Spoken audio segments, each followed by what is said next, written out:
नमस्कार मंडळी, खाद्यरुचीमध्ये तुमचं मनापासून स्वागत. बाहेर मस्तपैकी पाऊस पडतोय, तर कुडूम कुडूम भजी सगळ्यांनाच आवडते. आज आपण मूग डाळीची कुरकुरीत आणि कुडूम कुडूम अशी भजी करणार आहोत. चवीला खूप छान लागते. त्यासाठी फक्त 4 तास आधी इथे मी सालवाली मूग डाळ भिजत टाकली होती. सालवाली मूग डाळ नसेल तर तुम्ही साधी डाळ घातली तरी सुद्धा चालेल. तुम्ही बघू शकता डाळ मस्तपैकी भिजलेली आहे. आता ही डाळ आहे ती आपण एका चाळणीवर निथळून घेणार आहोत. चाळणीवर निथळून घेतली ना, की काय होतं, त्यामधील सगळं पाणी आहे ते निघून जातं. त्यामुळे आपली भजी आहे ती अगदी कुरकुरीत होण्यास मदत होते. हे बघा, तुम्ही बघू शकता. आता ही डाळ आपण 5 ते 10 मिनिटं निथळत ठेवून घ्यायची आहे.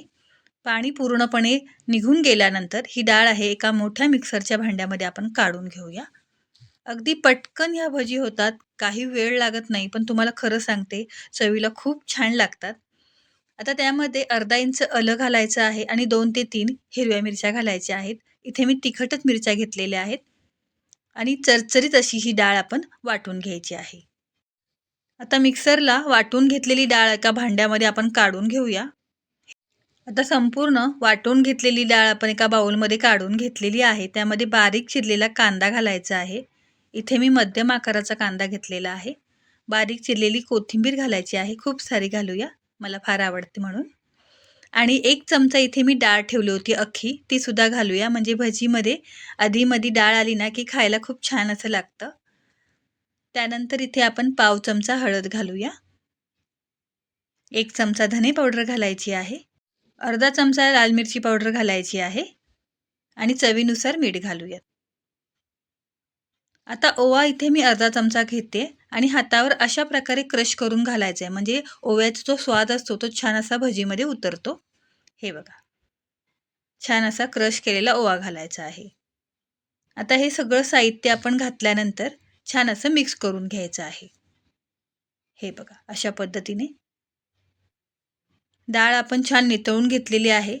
त्यामुळे वरून अजिबात पाणी घालायचं नाहीये. अशीच आपण ही भजी छान असं मिक्स करून तेलामध्ये सोडायची आहे. ही आपली एक सोपी ट्रिक मी तुम्हाला सांगितलेली आहे. म्हणजे काय होतं, की भजी आहे ती छान अशी कुरकुरीत होते, नरम पडत नाही. हे बघा, छान असं आपलं हे मिश्रण भजीसाठीचं तयार झालेलं आहे. आता मस्तपैकी तेल तापलेलं आहे आणि छोटी-छोटी भजी सोडायची आहे बरं का. खूप जास्त मोठी ठेवायची नाहीये. हे बघा, अशा पद्धतीने छोटी-छोटी आपण भजी सोडून घेऊया. तुम्ही बघू शकता, अगदी पटकन ही भजी वर येते. छानच. अशी आपण छोट्या-छोट्या भजी सोडून घेऊया. आणि खरं सांगते, कधी केली नसेल ना मूग डाळीची भजी, तर नक्की करून बघा. चवीला खूप छान लागते आणि घरच्यांना सगळ्यांना खूप आवडेल. कांदा भजी पण करतो आपण, बटाटा भजी पण करतो, पण ही भजी नक्की ट्राय करा. हे बघा, छान अशी आपली भजी सोडून झालेली आहे. गॅसची फ्लेम खूप जास्त बारीक ठेवायची नाहीये. गॅसची फ्लेम आपण मीडियम टू हाय ठेवायची आहे. काय होतं, की खूप जास्त गॅसची फ्लेम आपण बारीक ठेवली ना, की भजी आहे ती तेल जास्त ओढून घेते. हे बघा, एक साइड झालेली आहे 2-3 मिनिटानंतर आणि आपण ही पलटी करून घेऊया आणि ह्या भजी एकमेकांना चिटकलेल्या आहेत, त्यासुद्धा आपण सोडवून घेऊया. अगदी पटकन ह्या सुटल्या जातात, वेगळ्या होतात. हे बघा, अशा पद्धतीने. आता आणखीन 2-3 मिनिटं खालची साईडसुद्धा छान अशी तळून घ्यायची आहे. मस्तपैकी दोन्ही साईडनी बदामी रंग येईपर्यंत, हलकासा तांबूस रंग येईपर्यंत भजी आपण मस्तपैकी तळून घ्यायची. म्हणजे आतपर्यंत छान अशी शिजली जाते. तुम्ही बघू शकता. आणखीन थोडासा रंग बदलायला हवाय. मस्तपैकी आपल्या भजी तळून होत आहेत. पण तुम्हाला सांगते, तुम्हाला माझ्या व्हेज रेसिपी जास्त आवडतात का नॉन-व्हेज रेसिपी जास्त आवडतात? हे मला कमेंट्स करून नक्की सांगा.